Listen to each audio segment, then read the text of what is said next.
Hello everyone and welcome to an Airline Pilot podcast from Flight Level 320. This will be a podcast about aviation and flight simulation hosted by myself, a real-world airline pilot and flight simulator YouTuber. I'll be joined by other airline pilots and experienced flight simmers as we discuss all things aviation and flight sim, answer questions from the community and chat about what it's like to take some of these incredible machines into the sky. Welcome to From Flight Level 320.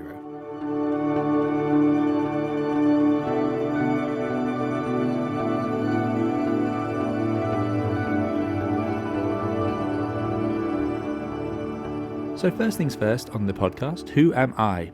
Well, I'm 320 sim pilot, a real-world airline pilot, I'm a flight simmer and a YouTuber. I've been flying commercially for over 10 years, absolutely loved aviation since I was a small child.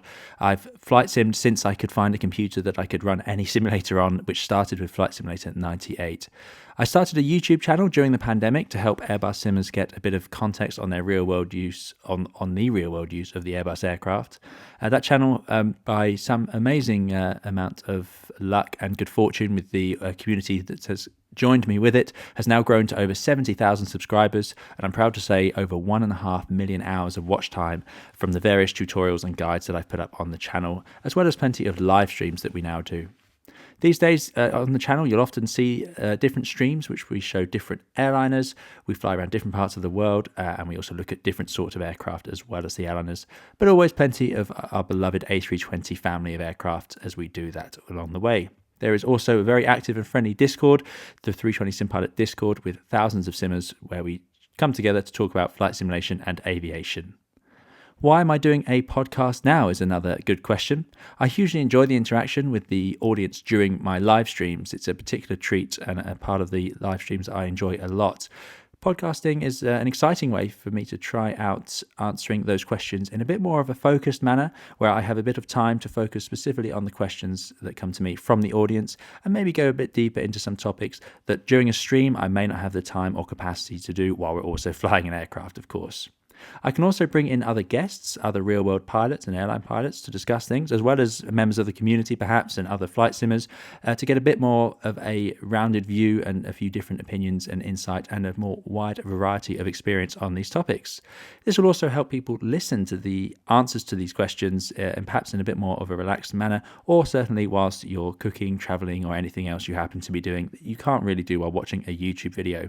I did ask the audience or the community about whether they would like to see a podcast, and it was a very resounding yes. So here we are as we get started on this journey, and I am very excited about it. It's something I've wanted to do for a long while. Now, as this podcast is, of course, in its very early days, there will be different iterations and evolutions to the style and format of the podcast.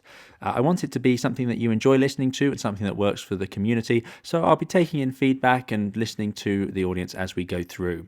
For this first pilot episode, as we'll call it, of the show, we're going to introduce someone new to you, Barney, who is an experienced airline captain, a VATSIM controller, as well as avid flight simmer.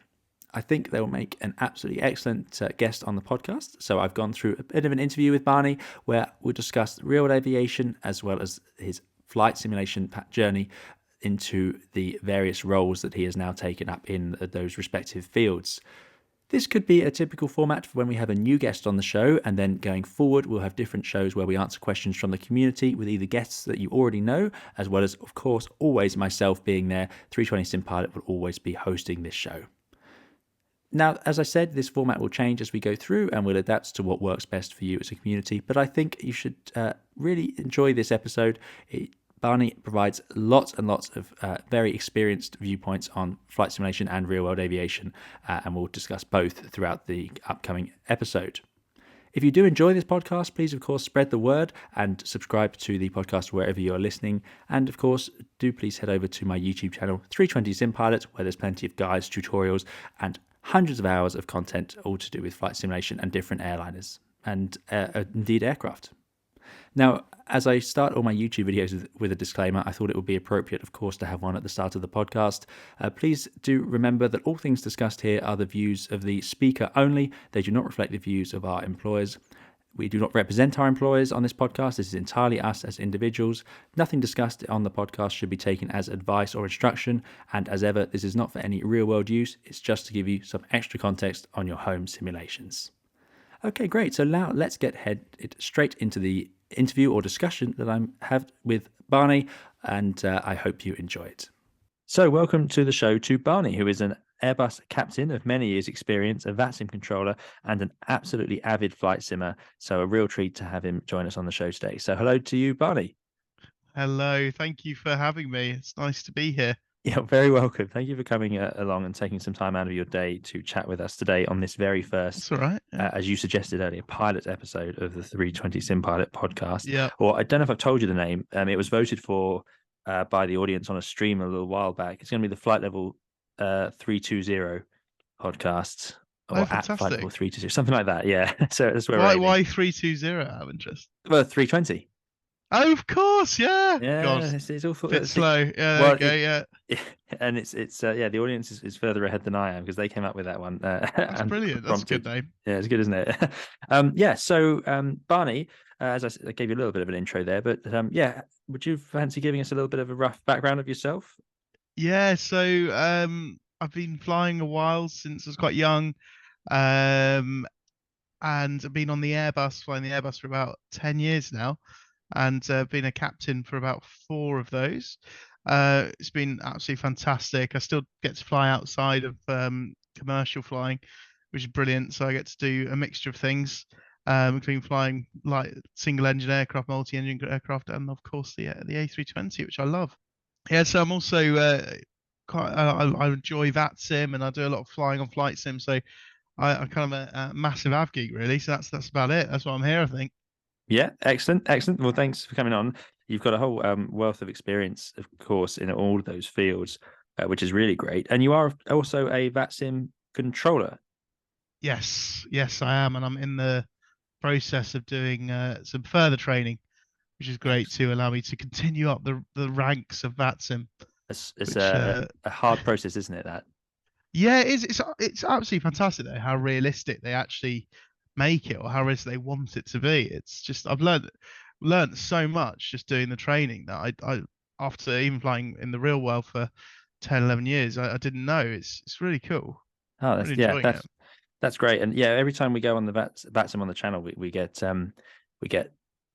all these moments, especially as it gets busy, of those sudden sort of you get that feel that you do, or I get about flying aircraft in the real world, and you suddenly get that same Yeah, feeling as the pressure bounce up a little bit and the traffic builds up and hold start. It's yeah. great. Yeah, very good. It's absolutely awesome. Ah, fantastic. Yeah. So let's talk about very briefly what got you into aviation. How did you end up where you are today? So, do you know what? I've always been really interested in aviation and airports and that sort of thing. I find just everything to do with it interesting and fascinating. Um, and I was actually really scared of flying. I found it really terrifying. Like I loved it, but I was terrified whenever we went on a plane. And there was one holiday in particular where I just was really uncomfortable. But anyway, I managed to when we got landed, and after that, I was just obsessed with it. I was like, what were they doing? How does it work? And I just Yeah. spent the whole trip trying to look and research into how planes fly and trying to find a place to learn to fly. And I did a trial lesson and just got the bug, as I'm sure you did as well. Yeah, it's really interesting. So I didn't actually know this about Barney until we were just sort of running through some notes to try out this podcast. But yeah, it's interesting. So that fear of flying pushed you to find out more about it, and then you sort of fell in love with it from there. Is that Exactly. fair? Yeah. Yeah. Definitely. Yeah. Yeah, and It's incredible, really. it's it's just interesting to me because we regularly on the channel get viewers and people in the chat who are scared of flying, really quite scared, and they've come to the channel for the exact same reason, to figure out or to find out more about what goes on behind that locked Yeah. door, which of course wasn't as mysterious a little while ago, but it now is very much an unknown thing. So the Yeah. flight It's sim has very certainly opened that up a bit. It is a shame about the door policy now, but I get it. It's just it's very hard to share such an amazing career with people when there's a bulletproof door between us. Yeah. Yeah, it definitely makes it a bit more difficult. But yeah, so fantastic. Well, what an interesting start to your love of aviation. Because for me, it Yeah, was very much like you say, you expect it to be similar. Because a lot of pilots, and I'm sure a lot of viewers know this, a lot of pilots are sort of naturally in this mindset from quite early on. They become obsessed with flying. And I always say you sort of have to be obsessed with it at some point to really get through it because of the amount of time and the length of the course and in some yeah, cases the financial sacrifice you have to make to get through that training. But yeah, it's great that different things I think kick off that inspiration right at the start. exactly. Yeah, Because for me, it it's was just natural. I don't know. I just going on holiday was enough, and then that just pulled me into it. Yeah, It's fantastic, isn't it? But you're so right about the fact that, like, with the training, like, I love flying, absolutely love it, but I'm awful academically. So the ground school was the worst thing for me. I absolutely hated it. Not to the point where I didn't ever want to not do it, not become a yeah, pilot, but it really tested my passion. yeah, yeah. So You've got to be really into it at that point, because yeah, yeah, there's a it's lot to hard get through. work. Yeah. Um, Exactly. Yeah, it's worth it. So you mentioned those that first trial flight you went on. So what was the first airplane you flew? It was a PA-28. Actually awesome thing. Still flying today, which is quite funny. But Yeah, they go on yeah, I'll forever, never don't they? forget the reg, as you mentioned earlier. That Yeah, you always remember the first aircraft flight. It's like the first one that I did my base training on as well. I remember that one yeah. as Oh, well. really? So Oh no. So for those of you listening, base training is when you first fly a commercial airliner, you have to go and do some actual takeoffs and landings in the circuit with it. And the that's a great moment when you're trying to become an airline pilot. It's a big deal because, of course, that's when you get to put your hands on the real airplane and fly it around the skies. But I actually don't remember the registration of my base training aircraft, which I feel a bit bad about now. oh yeah, um, yeah, you do remember yours? I do. Yeah, it's Yeah. still working. Is it still there? Still flying around, Excellent. Yeah. which is good. Yeah. Um, yeah, it's I do. We went and went up to an airfield up north and did a load of circuits. It was great fun. Did you Yeah. enjoy your base training? I loved it. Yeah. I remember the base training. And yeah, it's definitely ingrained. And I'm actually lucky enough I got to do it twice. So I've done Did it on you? yeah, I've done it on Why is that? both. I didn't know that. Yeah, it depends on the way you do your training, the way your type rating comes up. So but yeah, Wow, I've managed that's to do it cool. twice. So I'm You quite lucky in lucky that thing. sense because a lot of will only do it once. But yeah, great. So yeah, PA-28. And what do you think of the PA-28? Did you like it? Oh, it's a great aircraft. It's such a workhorse. Yeah, Stable. It's nice to fly. I love it. I still have an affinity for it, yeah, even to this day. yeah. Can't get out both sides, but you can, it is at least stable. Yeah, that's a very good point. But it is a nice aircraft. Yeah, I it's enjoy it. and I'm sure a lot of people listening, if you've gone for your first flight or trial flight, or you get interested in aviation, you'll very likely come across a PA-28 of some variety. They are Absolutely. everywhere, aren't they? They're just What did you ubiquitous at learn flight school. flying? What did you do your trial lesson in? My trial lesson. So I got a couple of flights when I was very young, where it weren't lessons, but one my first flight in a general aviation airplane when I was basically a child was a PA-28, but my first trial lesson was in a PA-38, which I know you do know, but Nice. yes, Tomahawk, yeah. the Tomahawk, yeah, which is Never quite, flown one of those. you've What's it never flown like? it. No, never flown Tomahawk. No. Unusual. I must have found one of the few airplanes you've never had the No, chance to fly around in, no. because Barney is very involved in general aviation, so often flies a lot of these. But yeah, Yeah. the Tomahawk's a nice machine. I really like it. It has a door on both sides, so that already puts it in a sort of a premium level You above like it. Yeah. the A28. It's only two seats, so it's very small. But yeah, there we go. It's like the Piper equivalent of the Cessna 152, which is also It only two seats and exactly, yeah. door either side as well. There you Yeah, go. that's it. The Cessnas, yeah, they're lovely. Yeah. Okay, so my next question then is, why did you get into flight simulation in all that story? We know how you got into aviation in general, but what got you into flight simulation? Do you know what? I don't know. It's a No. really hard one. I have a feeling it it was like my uncle that he used to do a lot of gliding and he was a helicopter pilot in the RAF and all Oh this. And I wow. have a feeling it was something to do with that. And it's kind of like a natural step, isn't it? When you're obsessed with aviation, you sort of find flight simulator. And we were Yep. sort of Yep. talking about it earlier, weren't we, about the fact that what was it, first FS 98 and then FS Yeah, that's where I 2002? started. 98. I did 98, 2002. There was a 2000, wasn't there? I think there was a Millennium Edition. And then there was 2004 and then X. But yeah, I skipped 2004. Did you see? Yeah. 2004 will always be in my heart. Was that where you started then? Was that your first flight simulator? Yes, I think the first proper one that I remember and had a lot of fun with it. Yeah. Yeah. No, I Definitely. and do you remember that you what did you get out of it when you first loaded it up? What stage of you were you in your aviation career at this point?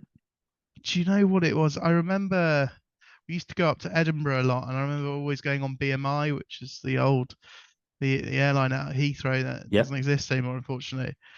And I just always on that, I was always like little things, like trying to figure out what they were doing or how it was working, or I was just go visit the flight deck as well, which was amazing. And I think so when I went into flight sim, I wouldn't say I knew anything at all, but I always tried to do it how I thought they were doing it at the time. Right. So that was what And you're trying to replicate, those flights. yeah, Yeah. So you were, yeah, taking the real flights and trying to replicate them in the sim. exactly. And do you remember Yeah. like the Wilco A320 and all that? Yep. Yep. That was like a classic Airbus add-on that was around then, and The there Wilco. was the other one, the Air Simmer. That Yeah. was, I think it. I can't remember if it ever came out, but did you ever hear about Air Simmer? So I remember hearing about Airsimmer. So I have looked it up and they still have their website, airsimmer.com, and it says that they've got Airsimmer A320 Basic Edition now available for purchase for Microsoft Flight Simulator 2004, but the Really? Basic Edition for Microsoft Flight Simulator X is coming soon. So it's yeah, I don't know what happened to the Flight Simulator X version. I certainly didn't have 2004, so I would never have used this. Um, yeah, it's quite amazing that it's still, I think it's still for sale. There's a buy now button, and you can Wow. yeah. But yeah, I don't know how supported it would be at this point.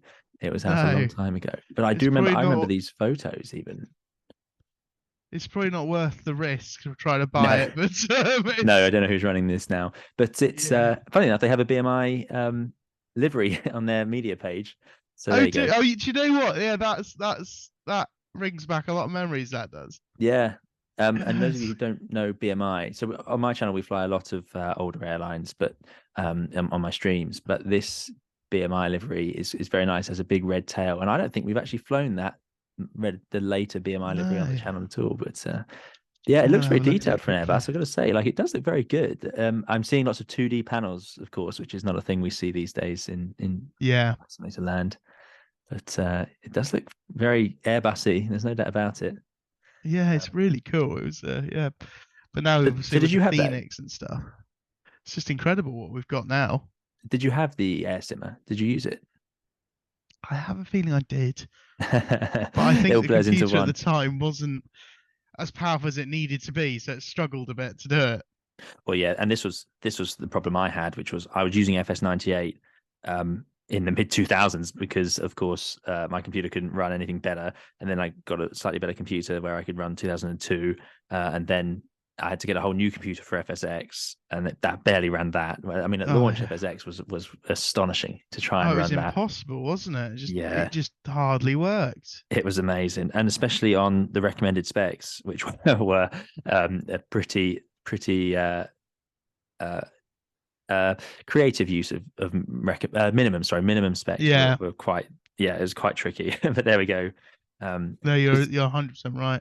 my first add-on was actually it was gifted to me by a relative who had used it years ago. It's for Flight Simulator 98, and it was a whole series of military aircraft, particularly RAF. So it had things like the Vulcan, the Harrier, the Hawk, Red Arrow's Hawk, Oh Tornado, wow. all for Flight Simulator 98, if you can believe it. Yeah. Do you know, I, I never tried FS98.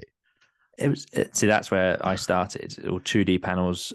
There were some virtual cockpits. I think it was the first one to have virtual cockpits, but for example, the 737 didn't have one, and that was my favorite because, of course, it was the biggest one included. But yeah, Do you know what would be funny is to try and go back, try and reset up these old flight simulators. well, you can, of course, get hold of them in the 40th anniversary edition of Microsoft Flight Simulator. Have you seen that? You can get What do you mean? as an Easter egg. They're playable through the screens in one of the aircraft in Flight Simulator 2020. Really? Yeah, That's yeah, amazing. it is quite amazing. Um, How do you do that? Let me just bring that up. So you flick the ELT switch, which brings up the games on the cockpit Garmin screen. Yeah, this came out with the 40th anniversary edition. I'm not sure if it works. I think it's only one aircraft. So That's Diamond D amazing. 62. Yeah. I And love stuff like that. yeah, so give that a go, and you'll you'll be able to then see the which version does it give you? I think it doesn't give you 98. Or maybe you can choose several. Yeah, first four games in the series. Yeah, there you go. So that's Wow. a bit of fun. And if you look how advanced it is now with Microsoft Flight Simulator, it's just incredible. Well, that's it, isn't it? Yeah, the extreme difference and contrast between the two. Yeah, it's quite something. Okay, Barney. And then what about your controls? So I get asked a lot on stream what hardware I'm using, and a lot of people want to know how I replicate a real world feel in the sim. So how have you gone about that? What do you find yourself gravitating towards mostly? Wow. Well, a lot of tweaking first of all in the sim Right. itself, but I currently use the Thrustmaster Warthog, The Warthog. which Okay. which I think is called the Warthog. Yeah, the really the Yep. metal one, With the and green it is lights. that's it. Yeah, and it is absolutely fantastic. I Yeah. find the flying feeling is just brilliant. I love it. So I use that for my throttle and side stick, and then for my rudder pedals, as weird as this is, I've using the same rudder pedals I've been using since I first got into flight sim. So Okay. I've had these rudder pedals, which are the Satec Pro, what the Satec is Yeah, it that's what I've Logitech or got as well. Satec? Yeah, I've had them for like 15, 16 years or however long Really? it is. And yeah, they're still going strong. So That's a good testament to their design, then, isn't it? They're yeah, what the original you set, no changes, no fixes. honestly nothing. No, it's quite amazing, really. I do want to Interesting. try and get the Thrustmaster pendular ones. Yep. That would probably be my next buy. But how about you? What have you got? So I've got several different setups, but I mainly end up using the Thrustmaster Airbus uh, first officers or captain's pack. I guess it would be the captain's pack now because I've got the Thrustmaster Airbus throttle quadrant, the speed brakes and flaps, and then the joystick. I also have the Thrustmaster Warthog, which, if those of you listening don't know what it is, it's a military style joystick. So it's big, it's heavy, it's really heavy actually, and Yeah, it's a lot of metal, so it feels great in your hands. It's also weighted very nicely. It's not damped particularly, so as you let go of the joystick, it does sort of spring back, but it's got enough weight that it doesn't do it in any sort of it's not too quick. I think it's really nice. I agree with Barney on that, but I don't actually use it except for DCS because I haven't managed to set up my controls on all those different buttons for all the different aircraft. And I find right. the Thrustmaster TCA, that's it, TCA has so many useful buttons all in the same sort of area. Whereas of course the Thrustmaster is so specific. The Warthog, sorry, is so specific. Being a HOTAS is a proper military sort of HOTAS where you're designed never to move your fingers off it. So it's yeah, it's a different style.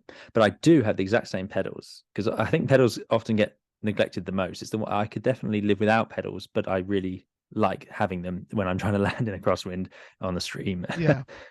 We were talking earlier about how far flight simulators come in the time that we've been using it. And obviously, there's been lots of iterations of flight simulator as well as X Plane. I must, of course, mention X Plane as that's where my channel started back Yeah. on X Plane 11. But even so, there's been variations in all of them, and X Plane has gone through, obviously, now we're on 12 version of that. But how do you find Flight Simulator compared to your real world flying in the terms of, do you think it helps you? Do you find it useful? Do you practice on it? What do you Yeah, use it 100%. for? I think it's absolutely fantastic. I think the ability to be able to jump in a variety of different styles of aircraft and just have fun with it and learn new things is incredible. I'm learning things every time I log on, and I just think it's brilliant from that. From a training perspective, if you're doing your instrument rating, for example, you couldn't do anything better than playing around in the sim.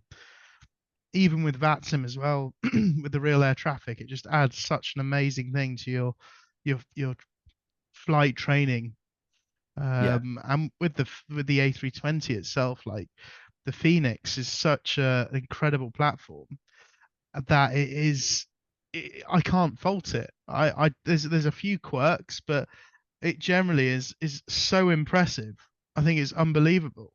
yeah, And I know you fly it a fair bit on the channel, but it's just an unbelievable model, really. yeah.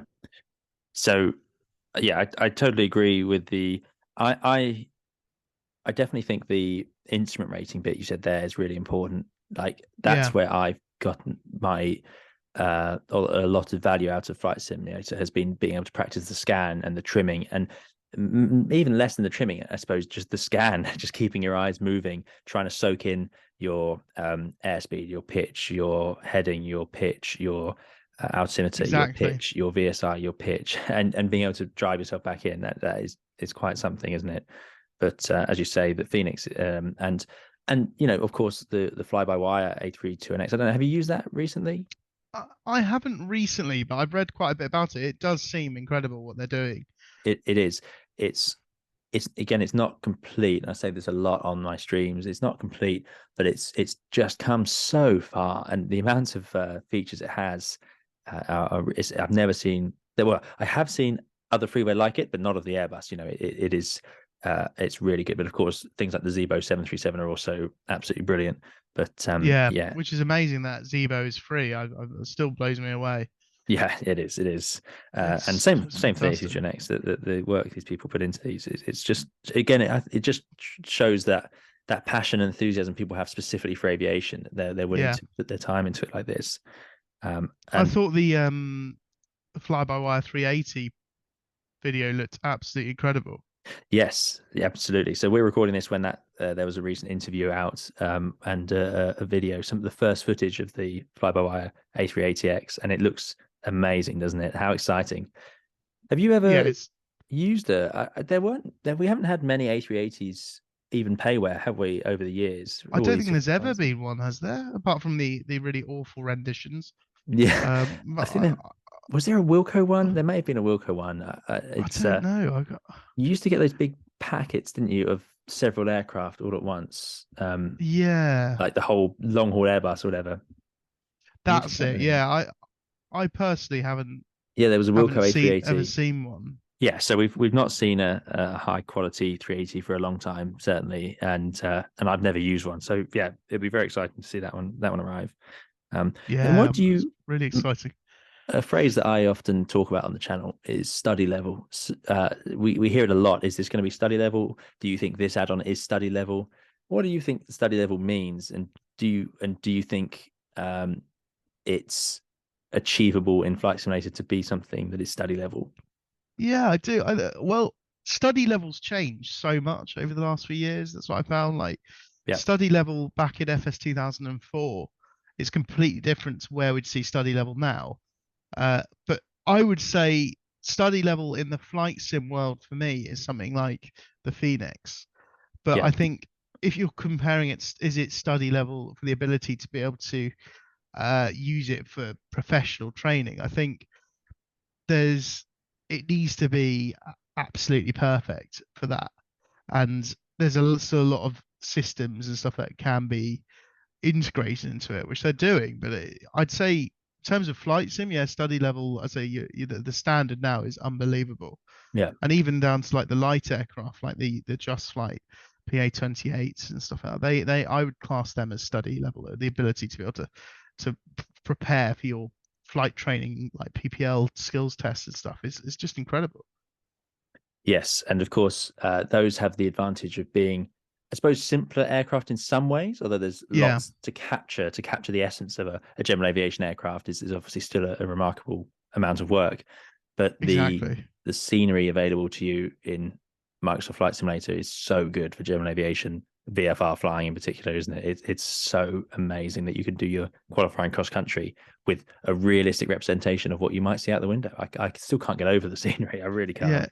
Oh, it's absolutely incredible. And the weather phenomena as well, like the fact Yep. that you can actually experience what wind shear is like, or Yeah. what a gusting wind would do, or an inversion, which is all stuff that is you've never been able to show someone who's potentially learning to fly or experience it without seeing it in real life. And I think Yeah. that's incredible.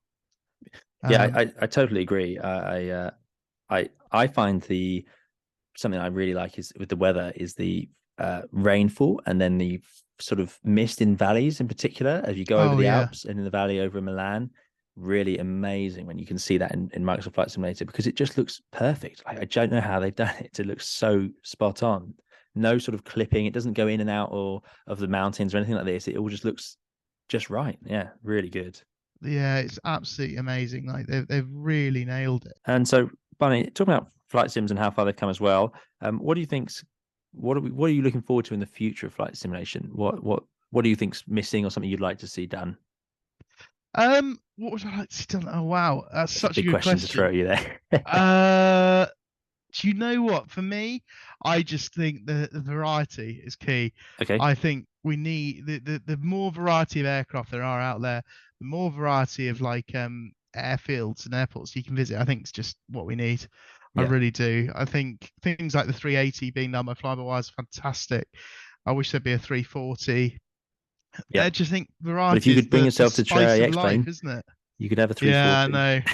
I do like X-Plane. I just I think the thing is, even looking onto P3D now, I feel a bit lost by the graphics. Right. Yeah. Yeah, Your eyes have it's been spoiled. exactly, yeah. And the Microsoft Flight Sim is just it's absolutely amazing. But you say that it's pretty incredible that like right now I'm just on Microsoft Flight Sim just whilst we're chatting, Yeah. and I'm in a boat just driving around the North Sea, which I'd never thought I'd see in Flight Simulator. But it's something different. Well, I remember, I'm pretty sure back in FSX days, I used to get freeware vehicles like of all sorts. I'm sure you could get boats and things and drive boats around back then. Yeah, I'm I think you're right. sure. Yeah. Yeah, it's been modding flight simulator has been a huge thing for a long time. I mean, it just becomes about finding the most sort of interesting vehicle you can put into it. But Exactly. I totally Do you agree know with what you. I really enjoy and I've just bought and I'm trying to learn it is the helicopters. I really enjoyed trying to figure out how to fly helicopters. I've never flown a helicopter. So I bought the Cohen Sim, sorry if I say that wrong, 500E and the 206. And Right, they're I've not tried awesome those. fun to fly around. They're Really? absolutely amazing. Yeah. Well, it's a bit of a sore topic on my channel. I've been asked for months, and maybe even years at this point, by some of my my community to try out sims on the channel. Helicopter sims on the channel, and I've Gotta managed. do it. I did try once, but it was a very small part. It was a bit of a cop out, really. I need to do it properly.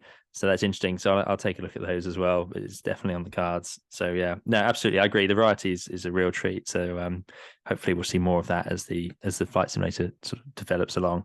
Yeah, absolutely. Yeah, so that should show you how keen Barney is with flight simulation.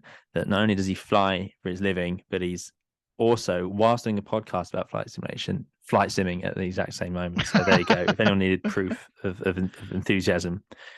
So speaking of that, moving on to your real world flying, then, what's your Yeah. favorite aircraft in the real world? All the Twin Star, the DA-42. That's it. That's your top choice. Ah, if I obviously have different aircraft for different things, but Yep. if I need to go somewhere or just want to go do a few circuits, DA-42, it's just such a fantastic plane to fly. And obviously being a twin and having retractable gear, it's just brilliant. Yeah. Honestly, I couldn't fault it. Right. Well, I didn't expect that answer, I must admit, but that's What were you thinking I was going to say though? I didn't know what you were going to say, but the A42, wasn't at the top of my list, but That's I'm sure. brilliant. Yeah, we'll leave Concorde in the hangar then, and the VC10 and the Yeah, 747, and we'll take a DA42. exactly. Yeah. Okay, so a bit of a technical glitch there, but we are back, and Barney had just revealed that his all-time favorite aircraft is the Diamond 42, and that has To overruled. fly in the real world, just to clarify that. Yeah, to fly. Yeah. I can But if I could feel fly anything, it'd be very different. But the pain of anyone listening as they were probably thinking he's going to say Concorde or the 747 or I don't know, Spitfire.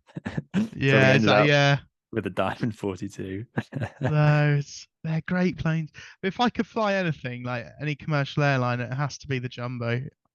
The I'd love Jumbo, to have given that a go. Yeah, yeah, absolutely. so it's Boeing 747. And which version have you thought that far?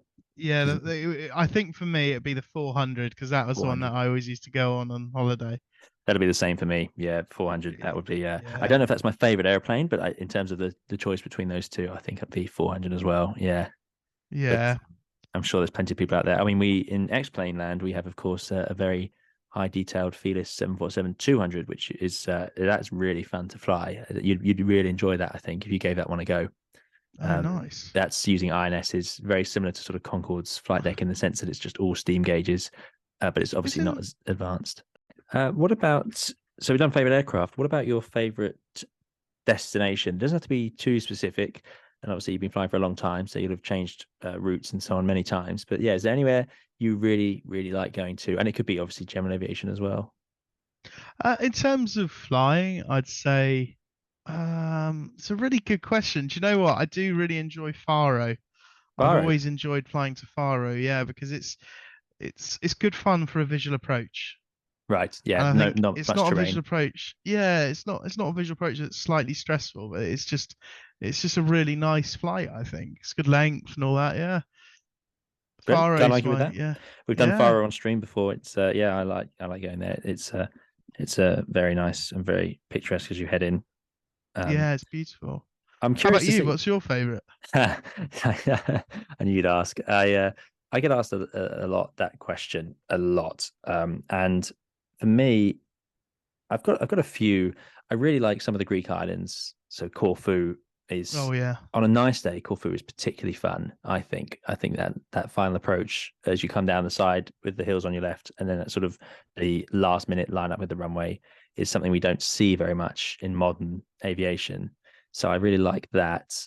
But then there's also places like, and we've gone there twice on stream, Bilbao, which has got a spectacular Oh, final Bilbao's approach. lovely, yeah. Yeah, through that valley, it's very Oh, nice, isn't it? do you know where was beautiful? Yeah. Where I think it's beautiful? Lisbon. The Lisbon approach to the Yep. northerly. Yep. Absolutely stunning at night, during the day. Yep. Incredible place to fly into. You're low over the city, aren't you? And you're just surrounded by it, and you sort of start to Oh, get engulfed by it while you're still in the air. Really quite. Yeah, that's a very good point. Yeah, that one's good. that's Um, lovely.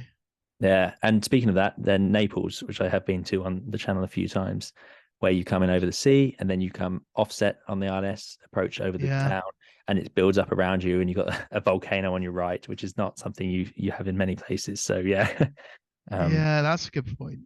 and this is the treat of flight simulation as well, is of course that I can go and see these and recreate them, and you get a bit of an idea before you go, but even afterwards you can just sort of yeah, you can relive the fun of it, and it just, again, the scenery in Flight Simulator 2020 really captures it nicely.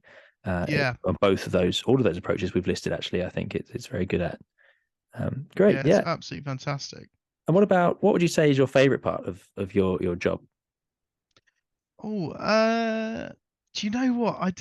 The smell of jet fuel when you Really? start an engine. Yeah, do you know what? That's the favorite part. When I was flying yesterday, we started the engines, and it was just that waft of the as the engine started. I was like, oh, I Yeah, love this job. yeah, And you look out, you see all the different aircraft, and it's just fantastic. yeah. There's a I certain. couldn't tell you what it is. I genuinely couldn't say. I just love it. Absolutely love it. Is it perhaps the anticipation of a flight, as there's a lot I find about the process leading up to that starting of the engines and the pushing back, because there's a lot of intent behind it all. We are about to take this aircraft up 6 miles above the planet. We're going to take it to 80 something percent the speed of sound, and we're going to rocket it across for several countries and land it somewhere else, all in a Yeah. couple of hours, like it's no big deal. But if you see all the process happening, like say the smell of the jet fuel and the things moving around and all the other aircraft around and the amount of activity, it does seem like a big deal in a way, to me anyway. Yeah, it's pretty incredible. I And think that's right. I think it is a bit of like the the adventure and the actual trip you're doing. Yeah, yeah. It's every trip is still a big event an amazing achievement of technology and work by so many individuals. I always think, even though we know it's routine and it's very safe, which is a great thing, but it's still an amazing thing. And I think appreciating it is part of the thing that keeps the job fun. I would agree with you there. That yeah, interesting. But yeah, smell of jet Exactly. fuel. There we go. That's Yeah, there we go. good Yeah, answer. Great. What would you say to anyone starting out in aviation? What are your tips for them, if you have any? yeah. Do you know what? My biggest tip is be nice to everyone and treat everyone the way you want to be treated. Okay. And that has helped me so much in my career. I would say is if that's like I used to be when I was training, where there was some commercial sims at the training school I went to, and I got to know the engineers, the sim engineers there, and we just started chatting. And I'd bring them a coffee, or bring them a biscuit, and they'd let me play in the Airbus sims during lunchtime because they were like they liked me. I was like, and it was just the fact that I was nice to them and I Yeah. engaged with them, and it was in it, and that ethos throughout my life has worked. Right. And Excellent. yeah, I'd say that, be nice to everyone, take the opportunities when they're there, because that's also brilliant. You got to take the opportunities, because this, what's that saying? You miss 100% of the chances. Was it 100% of the options you don't take? Yeah, 100% of the So chances. Yeah, something like that. Yeah. yeah, so an aviation is all about timing Yeah.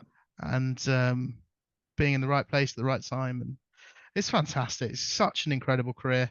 Yeah. Yeah.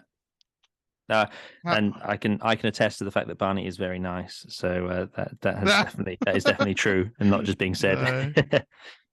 And bringing it back, then, what about tips for someone getting into flight simulation, whether or not they're doing it for real world or their own sort of amusement and curiosity? Tips for getting into flight simulation. Don't feel like you need to go out and spend a load of money on getting the top of the range joysticks, the stuff like that.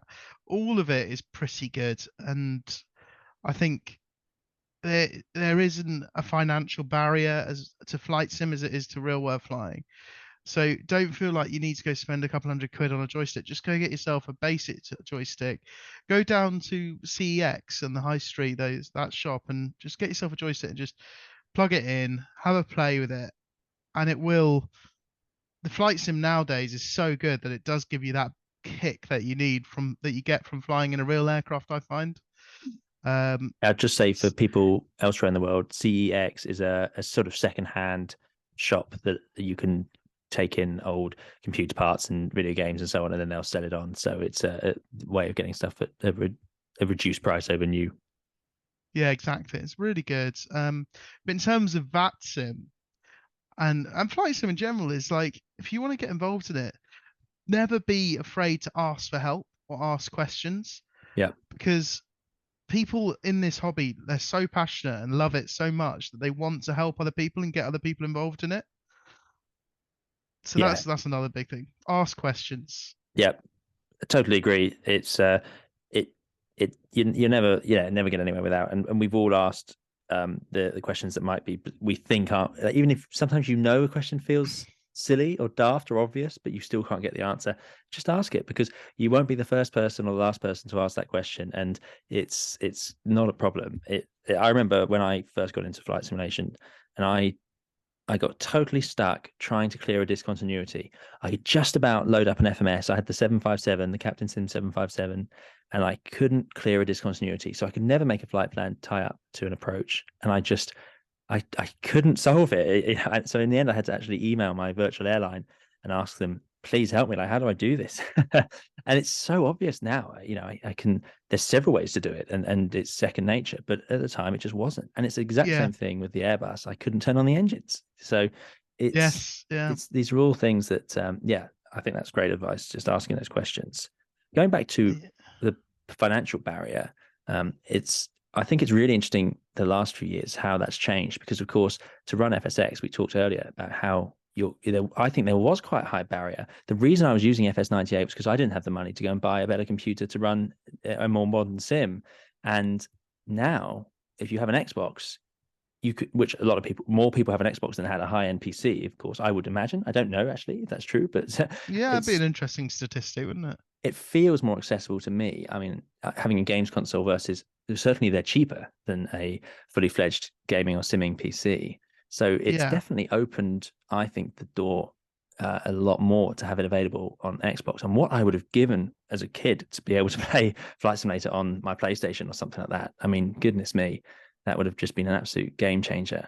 Yeah, absolutely. It's incredible. Yeah, I think that's really good. I think that's really opened it up to a lot of people. And thank you for the tips on VATSIM. As I said earlier, Barney is a VATSIM controller, so that's good advice, and that shows you the mindset of controllers on VATSIM, not to be too fearful of them. And everyone has bad days, but if you need to ask the question, and that's something that we'll do in the real world as well. If we are confused by an instruction from air traffic, I will ask. I won't guess or get more. Dig a deeper hole, I suppose, is the phrase. If you can ask them just to clarify. What's it called? Clarify the doubt. That's it. Yeah, exactly. Great. So Barney has very kindly sent me a video of what is apparently an Embraer 175 flying the Valley approach into, where's it into? Douglas Charles Airport. Dominica. In Dominica. Okay. So Barney promises this is an exciting video. And I'm going to put the link in the description for this podcast if that works. But here it is. I'm impressed already with the amount of movement going on so low to the ground. So it's incredible. It's a forward view out the front of an Embraer, and it's looking. I mean, that was about a 90-degree turn, wasn't it, in a valley? Now it's through further valley, just above treetops, lots of green trees all around, and now we're only a few hundred feet above the runway. It's still way offset from the center line. Making another right turn. It's interesting to see. I mean, I'm assuming this is a sea breeze sort of approach because you can see clearly there's no terrain on the other side. You could just approach nicely over the water, or is it because you couldn't go around and there's terrain in front of you? Something I'll have to look up. Yeah, I think it's really interesting. I was flying around it on Mike's Flight Simulator. Yeah. And it actually does do it justice. It's actually pretty good. Really? And it's amazing. Yeah, maybe you should fly in there next on stream. Well, this could be a good one. Yeah, it's really interesting. Well, they have taken the 320 Neo in there. I think Avianca did it. It's the runway doesn't look too short, I must say. Although I know this is an Embraer 175. 175. That looks okay. Yeah, okay. Yeah, I'm sure I feel like a 320 could get in there, but I have to look up the runway. Yeah, that's quite something. That is an amazing approach. So maybe that will be used later on as a I do this series. I don't know if you've seen any challenging approach videos, but that could be one. But I have to study the charts a bit. That does look good fun. Yeah, absolutely. Very good. Okay, great. Well, that brings us to the end of our time with Barney on this edition of the 320 Sim Pilot podcast, or Flight Level 320, or from Flight Level 320, whatever name we went with in the end. But thank you all so much for listening in, and thank you, of course, to Barney for taking the time to come and chat with us. And as I said earlier, Barney is a very enthusiastic and knowledgeable member of both the real world aviation and flight sim aviation. So a real treat to have Barney with us today. So I hope you've enjoyed having a bit of a chat, Barney. Yeah, I've absolutely loved it. It's well, to be honest, I could talk to you for days about flight sim. So that's the problem. Well, that's great. It's hopefully encouraging that we'll be able to get you back on again in the future and have some more chats, and we can go into some of these topics because we've covered a lot of big topics here. And I'm famous for talking for 20 minutes plus on any topic about aviation. So no matter how small. So I'm sure we can do some more if you're willing to come back in the future. Absolutely, I'd love that. Really would. Awesome, brilliant. Well, thank you again so much, and have a fantastic week, and hopefully we'll see you again soon. Thanks, dude. I'll speak to you soon. Cheers, bye. So that's all from this edition of From Flight Level 320, the 320 Sim Pilot podcast. I hope you've enjoyed it. There'll be plenty more to come as we try out those different formats and we start answering some of the big questions coming from you, the community. Thank you so much for listening. I really do appreciate it. Thank you, of course, for supporting this channel, and I look forward to interacting with you, discussing your questions, and speaking with you in podcasts in the future. That's all for now then. Keep safe and well. Bye bye.